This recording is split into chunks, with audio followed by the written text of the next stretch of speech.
두반다리로 앉는 게 네. 안 익숙하니까 그런가 보다 해서 네. 그냥 뭐 허리가 안 좋은가? 그렇게 생각을 네. 했는데 네. 한번 와선을 해봤는데 네. 와선을 해도 막 다리가 저려오고 그다음에 어깨가 막 되게 결려오고 막 네. 그런 거예요. 네. 그래가지고 근데 그냥 별 거기에 생각을 안 해봤는데 네. 오늘 얘기를 들어보니까 네. 이게 원래 뭐 그런 신경이 신체화되는 네. 얘기를 하셔가지고 네.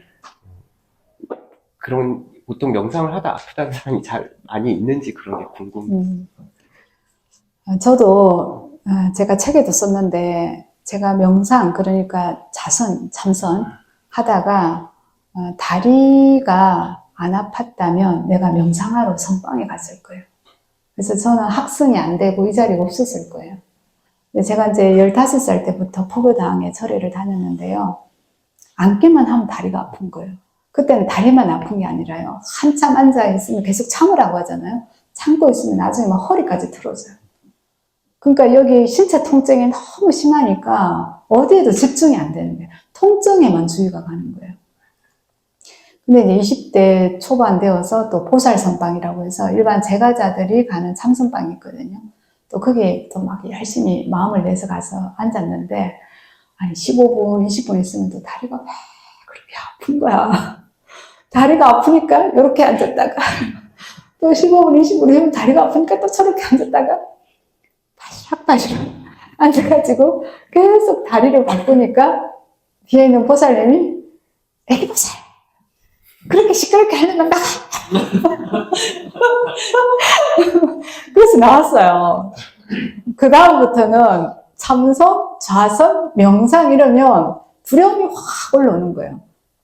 나 못 앉아 있을 텐데 너무 아픈데 너무너무 두려운 거예요 그게. 그래서 그 아픈 게 뭔지 알아요. 그래서 강원 그러니까 스님들이 다니는 승가대학이 있거든요. 그 길을 졸업하고 많은 스님들이 선방에 가요. 근데 저는 다시 동국대학교에 갔어요. 왜냐하면 불교 교리에 대해서 뭔가를 이해하고 뭐 구슬을 끼워서 이렇게 하나 연결하는 것처럼 이론을 해박하게 알면 이런 고통에서 좀 해결되지 않을까 이런 생각이 있어가지고 다시 동국대학교 갔는데요. 그 이후에도 명상을 한다고 앉기만 하면 다리가 아픈 거예요. 저는 주로 이제 다리가 많이 아프고 허리가 많이 아팠는데 본인은 주로 어디가 아프던가요?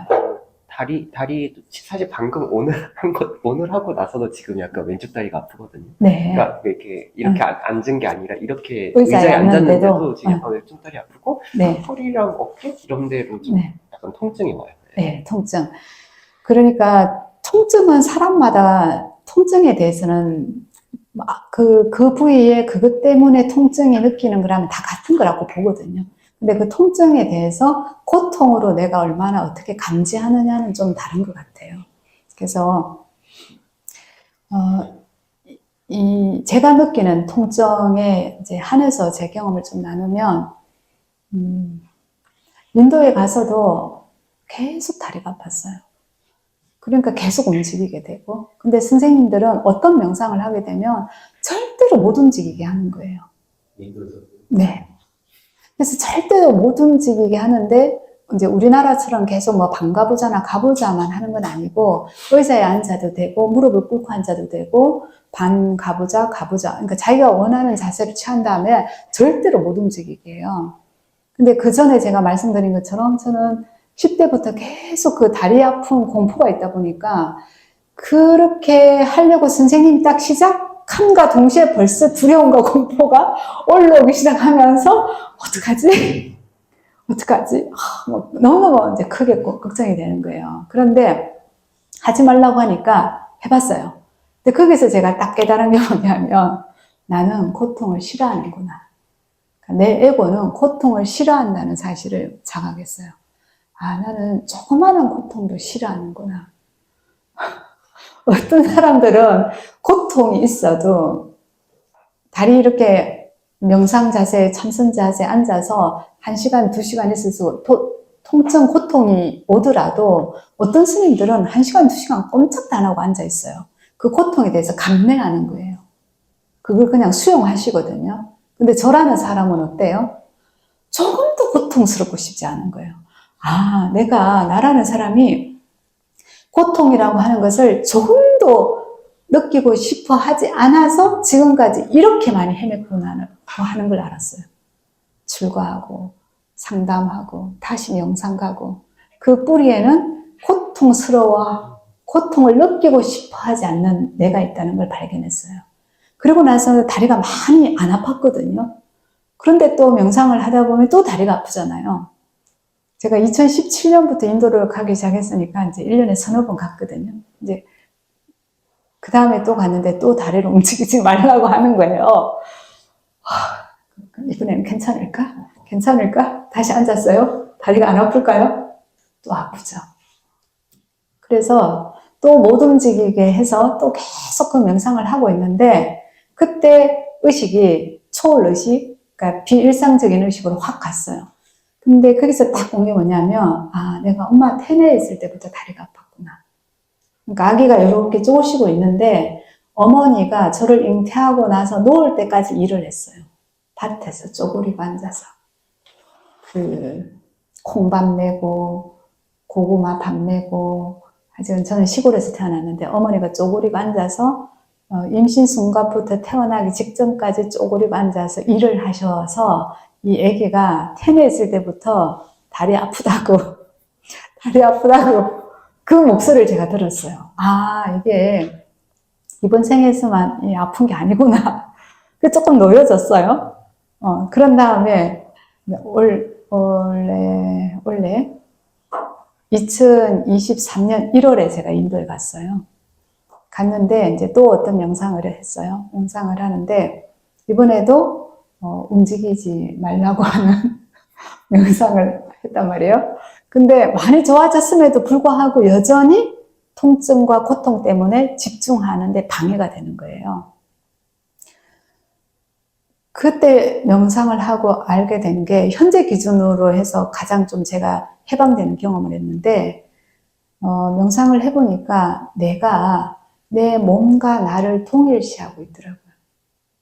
여기서 나라는 건 내 내면에 있는 자성, 본성, 인도에서는 그걸 신성이라고 그래요. 주인공. 기독교인들은 아마 내재하는 신이라고 얘기를 하겠죠. 이 내면에 있는 큰 나가 있고 만들어진 에고가 있는데 이 만들어진 에고가 자아가요. 우리 불교에서는 그걸 오온이라고 그래요. 오온. 만들어진 자아가 내 신체를 동일시하고 있다는 것을 알았어요. 아, 내가 내 몸과 나를 동일시하는구나. 이것을 내 몸이라고 착각하는구나. 이것을 나의 몸이라고 인지하는구나. 근데 잠시 몸은 빌려온 거거든요. 엄밀하게 말하면. 아버지 어머니를 조건으로 해가지고 내가 태어나서 계속 음식을 먹으면서 그런 음식들로 구성된 내 몸이잖아요.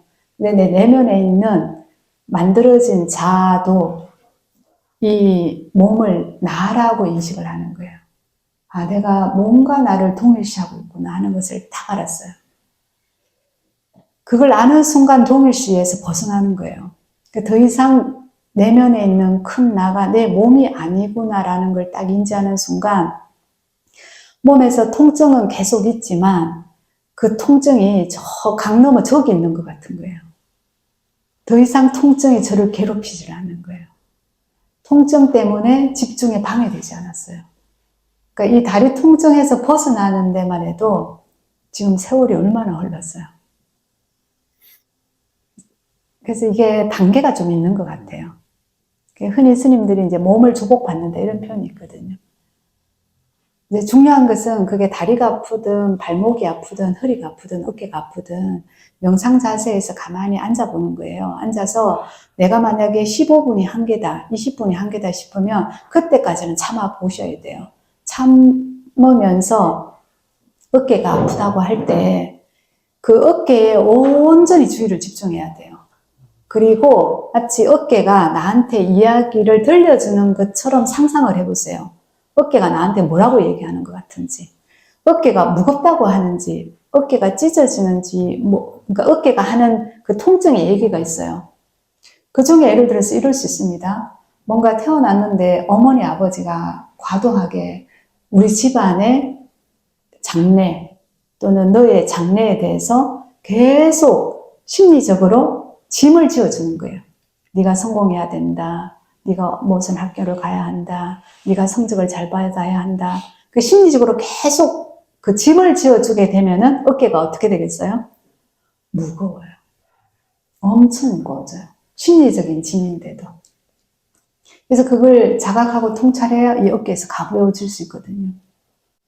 그래서 통증도 몸에서 주는 신호잖아요. 신경계가 우리에게 전해주는 몸의 언어죠. 계속 거기에 집중해 보셔야 돼요. 집중해 보려면은 움직이지 말고 그 통증하고 하나가 되셔야 돼요. 힌트를 얻었을까요?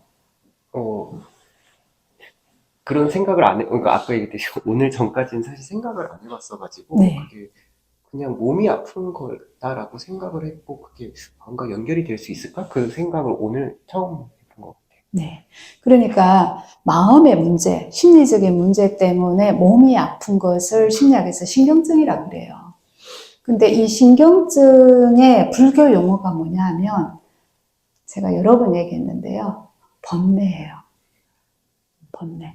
그러니까 우리가 번뇌에서 벗어나고 싶다. 이 말은 심리적인 문제 때문에 신경계 계통과 관련된 질병에서 벗어나고 싶다. 이런 거예요.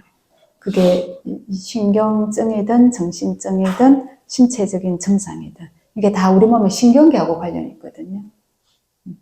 그래서 불교도 결국은 몸을 떠나서 뭔가를 얘기한다면 그거는 제가 볼 때 비불교가 아닐까 싶어요. 다 몸과 관련된 이야기예요. 네. 여기까지 해도 될까요? 네, 좋습니다.